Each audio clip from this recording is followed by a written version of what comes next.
Hello there, friends. Welcome to another episode of MZUNGU, and today I get to talk about probably my favorite part of every Kenya trip is when we get to share God's love with the kids and with the community. And it was sick this year. First things first, we had like a church service day, and so there were kids that came in and also their parents. And the kids, they're kids. The parents were dressed in like traditional black church Sunday clothes, a button down, a tie, slacks, a dress, that sort of thing. There was a DJ that was there, and he played the chicken dance, and Benjamin was like, "Come on, guys, let's do the chicken dance." And the kids were down for it, and the parents, it was so funny. The parents had this stone cold serious face, but they also did the chicken dance unsmiling, just like.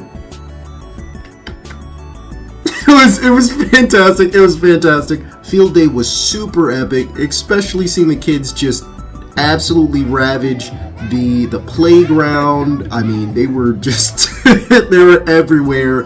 The slides, there was like this bouncy inflatable slide thing that they just swarmed like it was World War Z. We had the chance to give out backpacks to the kids. We had a couple of different backpack ceremonies. It was Project Lucas where we gave out a ton. They bust in kids for us to give out backpacks.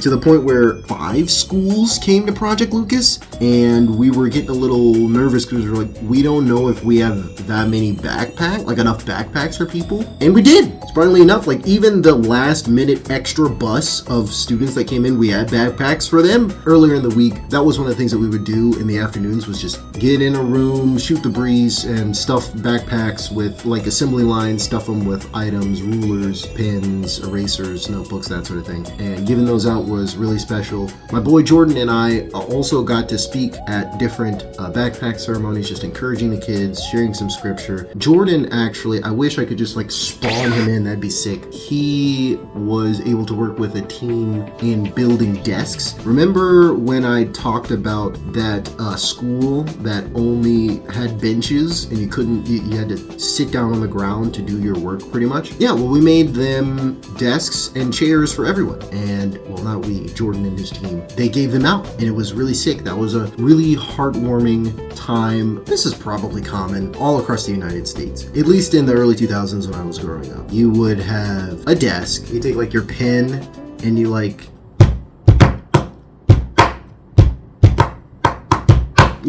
make a beat on the desk using your pen, and you might hit with your palm of your heel, or do the little, to make some beats. And we taught the Kenyan kids how to do it because they hadn't had a desk before. And so it was hey, here's your desk. And we had some time to chat. And Jordan and I were wait, you guys know how to make beats? And they're what? And it was just so wholesome. Seeing the joy in their eyes as these kids were cooking up some sick beats on their new desks. Oh, that was a fantastic time. I really do appreciate how much of a two-way street the sharing was, right?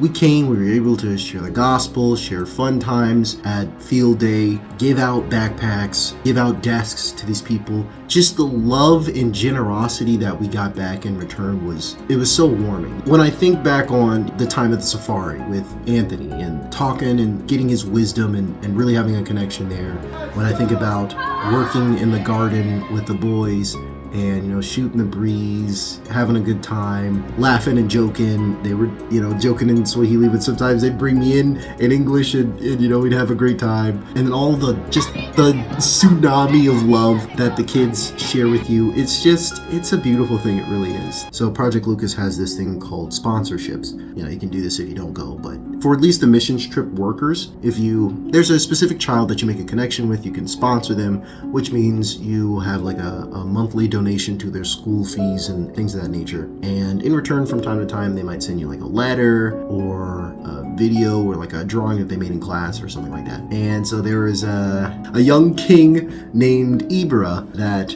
I made a cool connection with while I was over there this year, and so I decided to sponsor him. It's been really heartwarming. I've sent him, pictures of what autumn looks like here in the States. Oh, he made me a little video for Christmas. Oh, it was so adorable. When I was talking about the elder black staff, that was who they were suggesting, like, why don't you just leave your black staff for Ibra? And it's like, Ibra's like 10? He definitely can't have that. I'm so glad that I got to connect with the young king. I am looking forward to his growth and edification. I will watch his career with great interest. I know he's going to do great things. I'm excited to see how they come to fruition. That was the happy, fun sharing episode in terms of market stuff, because I remember there was a whole market side quest thing last year. We did go to the markets. This year, I definitely got ripped off a bunch. Rule of thumb, if you ever go to anywhere in Kenya, any sort of marketplace, and they say Hakuna Matata, you're going to get ripped off. Nobody says Hakuna Matata after Lion King, except people who are going to charge you 5 to 10 times more than you're supposed to pay for something. And the tourist trap that we went to on our way to the safari was no exception. I'm pretty sure I spent half, if not more than half, of the total funds that I brought to Kenya on that one small painting alone, which was demoralizing, but I did get a bunch of pretty cheap, cool trinkets for my friends, and I got this hat for a steal, and it looks so stylish too, right? Sorry about getting this hat is another time. That was the best haggling. That was the best aura I've ever exuded. But either way, yeah. Sharing is always a really great time in Kenya because it goes both ways and it's always beautiful to see. So yeah, that was today's episode. Thank you for tuning in, and I'll see you next week.